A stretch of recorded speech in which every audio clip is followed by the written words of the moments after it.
बिस्मिल्लाहिर्रहमानिर्रहीम, अस्सलामुअलैकुम। Welcome to my channel Sayyada food secrets. तो आज हम बना रहे हैं बहुत ही ज़बरदस्त सा मीठा। सिर्फ़ और सिर्फ 2 किलो से आप ये मीठा तैयार कर लेंगे और ये इतना ज़बरदस्त होगा कि आप इसको बार बार बनाएंगे। तो चलें इस रेसिपी को स्टार्ट करते हैं। यहाँ पर मैंने ले लिए 2 अदद केले। इसका मैंने क्या करना है, सिंपल सा छिलका उतार लेंगे हम, और इसके अंदर जो साइड में छिलके के रह जाती है ना पतली पतली सी लेयर, आप वो भी रिमूव कर दीजिएगा। देखिए ये जो मैंने रिमूव किया यहाँ पर। इसी तरीके से दोनों छिलकों को उतारने के बाद हमने क्या करना है, एक अदद ब्लेंडर जग लेंगे और जो हमने केले छिल के रखे हुए हैं वो इसके अंदर सिंपल सा शामिल कर देंगे। कोई हार्ड एंड फास्ट रूल नहीं है, बहुत ही सिंपल इजी सी रेसिपी है ये। यहाँ पर शामिल करूँगी मैं 1/3 कप पाउडर शुगर। सिंपल जो घर में चीनी होती है आपने वो ले लेनी है, ब्लेंडर जग में डालेंगे और आसानी के साथ यहाँ पर पिस जाएगी। तो यहाँ पर मैंने ले लिया 3 टेबलस्पून मिल्क, वो शामिल करेंगे। और ये तीनों की तीनों चीज़ें शामिल करने के बाद हमने क्या करना है, इसको बहुत ही ज़बरदस्त सा ब्लेंड कर लेंगे। ऐसा ब्लेंड करना है आपने कि जो केलों के छोटे छोटे से मोटे मोटे से चंक्स होते हैं वो बिल्कुल भी ना रहने चाहिए, इसके अंदर बिल्कुल फाइन ब्लेंड होना चाहिए, ठीक है। तो यहाँ पर ब्लेंड हो जाएगा। उसके बाद हमने क्या करना है, एक अदद बड़े साइज़ का बोल लेंगे और उसमें ये ट्रांसफ़र कर देंगे जो हमने बैटर तैयार किया हुआ है। फिर शामिल करूँगी मैं यहाँ पर 1/3 कप मेरे पास है ऑयल। कोई भी न्यूट्रल फ्लेवर का आप ऑयल ले लीजिएगा जिसमें किसी भी किस्म की हार्ड जो है स्मेल वगैरह ना हो, वो शामिल करेंगे। और आप इसी जगह चाहें तो बटर का भी इस्तेमाल कर सकते हैं। बस इसको अच्छा सा हमने मिक्स करना है, सिंपल सा। फिर एक अदद हमने छन्ना रख देना है, उसके अंदर मैंने शामिल कर देना है, यहाँ पर मेरे पास है 1 कप ऑल पर्पस फ्लावर यानी कि मैदा मैंने शामिल कर देना है और छानते हुए इसके अंदर शामिल करेंगे। और यहाँ पर 2 टेबलस्पून मेरे पास है कोको पाउडर, ये शामिल करेंगे मैं इसके अंदर। फिर शामिल करूँगी मैं इसके अंदर 1 टीस्पून बेकिंग पाउडर और 1/4 टीस्पून बेकिंग सोडा। अब इसको हमने अच्छे से छान लेना है। मैदा, कोको पाउडर, बेकिंग सोडा और बेकिंग पाउडर को अच्छे से आपने छानते हुए इसके अंदर शामिल करना है।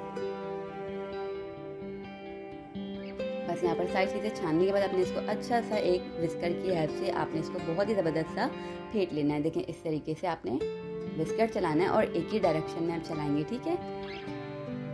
अब मैं शामिल करूँगी इसके अंदर वनीला एसेंस। तो ये शामिल करूँगी मैं तकरीबन 4 to 5 ड्रॉप्स, यानी कि इसका जो कैप है मैं वो हाफ कैप इसके अंदर शामिल करूँगी, ठीक है। यहाँ पर शामिल करूँगी मैं थोड़ा सा मिल्क और तकरीबन 3 टेबलस्पून मैं मिल्क शामिल करूँगी, क्योंकि मुझे जो बैटर है वो थोड़ा सा लग रहा है थिक। तो मैं इसके अंदर थोड़ा सा मिल्क ऐड करने के बाद इसकी कंसिस्टेंसी लेकर आऊँगी जो हमें रिक्वायर्ड है वो वाली। देखिए एक ही डायरेक्शन में हमने इसको बिल्कुल जो है विस्कर को चलाना है और ये आ गई है हमारे पास परफेक्ट सी कंसिस्टेंसी। तो ये बैटर हो गया हमारा तैयार। अब हमने क्या करना है, यहाँ पर मेरे पास है एक अदद केक मोल्ड, आप किसी भी शेप का ले सकते हैं। मैंने रेक्टेंगुलर शेप लिया हुआ है। थोड़ा सा ऑयल लगाएंगे, इसको करेंगे ग्रीस एक ब्रश की हेल्प से।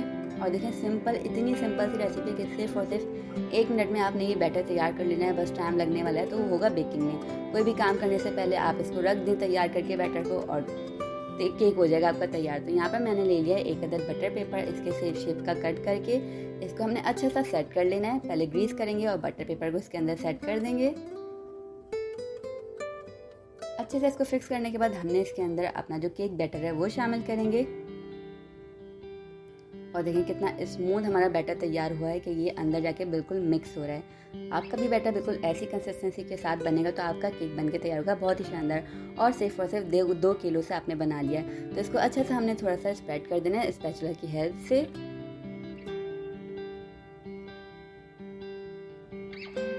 बस यहाँ पर सेट हो गया। अब हमने क्या करना है, 2 से 3 बार इसको आपने टैप करना है इस तरीके से, ताकि कोई भी एयर बबल हो तो इसके अंदर निकल जाए। इस तरीके से एक बड़े साइज का पतीला लेंगे, उसके अंदर रख देंगे कोई सा भी स्टैंड और केक मोल्ड को आपने रख देना है इसके अंदर। स्टार्टिंग में आपने फ्लेम को रखना है हाई 5 मिनट के लिए और फिर आपने इसको रख देना है 35 to 45 मिनट के लिए बेक होने के लिए। लेकिन आप चेक कीजिएगा लाजमी 30 मिनट्स बाद। तो मैंने इसको 45 मिनट बाद चेक किया है। एक स्क्वायर की हेल्प से देखिए मैंने इसके अंदर इंसर्ट किया और स्क्वायर बिल्कुल आया सेट, बिल्कुल साफ सुथरा। तो मतलब आपका केक हो गया डन। बस इसको निकाल लेंगे और आप यहाँ पर देखेंगे मैंने इससे पहले इसको चेक नहीं किया, सिर्फ इसके अंदर 2 होल्स आपको दिख रहे होंगे। तो 45 मिनट्स में मेरा केक था यहाँ पे डन। आप 30 मिनट्स के बाद इसको लाजमी चेक कीजिएगा। इसको निकालेंगे और थोड़ी देर इसको ठंडा होने के बाद कट कीजिएगा, ठीक है। देखें कितना ज़बरदस्त हमारा बेक होके आया तैयार हुआ है कि देखेंगे पीछे से बिल्कुल भी नहीं जला हुआ है। मैं प्री हीट नहीं करती हूँ कोई भी चीज़, क्योंकि क्या होता है इससे जो हमारा केक का बैटर होता है जब वो पकता है तो क्रैक हो जाता है ऊपर से, तो मुझे वो चीज़ अच्छी नहीं लगती। इसलिए मैं यहाँ पर इस तरीके से इसको रखती हूँ। और देखें कितना सॉफ्ट और हमारा ज़बरदस्त सा केक बनके तैयार हुआ है, पीछे से भी बिल्कुल भी नहीं जला हुआ है। बहुत ही शानदार सा सिर्फ और सिर्फ 1 मिनट में इसका बैटर आपने तैयार कर लिया है और ये इंतहाई मज़ेदार होगा कि आप इस रेसिपी को बार बार बनाएंगे। अब ये तैयार है, आप इसको किसी भी शेप में कट करें और एंजॉय करें। इंतहाई मज़ेदार सा केक है, चाय के साथ या वैसे भी आप इसको बना सकते हैं। और देखिए काटने से आपको लग रहा होगा कि कितना ज़बरदस्त स्मूथ और अंदर से भी इतना परफेक्टली कुक हुआ हुआ है कि और इसका फ्लेवर देखिए, इसके ऊपर कोई भी मैंने ग्लेस वगैरह नहीं डाला है, लेकिन आप इसकी शाइन देखें कितनी ज़बरदस्त है, क्योंकि बनाना इसके अंदर एक ज़बरदस्त सी शाइन लेकर आता है। ये देखें कितना शानदार सा इसके अंदर जालदार केक बना है हमारा। तो आप इस रेसिपी को ज़रूर ट्राई कीजिएगा और मेरी रेसिपी पसंद आती हो तो चैनल को सब्सक्राइब कर दिएगा, वीडियोस को लाइक और शेयर कीजिएगा फ्रेंड्स और फैमिलीज़ के साथ। और मैं आपसे मिलूंगी इंशाल्लाह नेक्स्ट रेसिपी के साथ न्यू वीडियो में। तब तक अपना ख्याल रखिएगा, दुआ में याद रखिएगा। इसका इतना ज़बरदस्त फ्लेवर होने वाला है कि आप इसको जो है बोलेंगे वाओ क्या रेसिपी हमने ट्राई की है। आपके पास केले हो, बस आप इसको बना लें फटाफट से। और ये शक्ल देखें इसकी क्या शानदार सी आई है।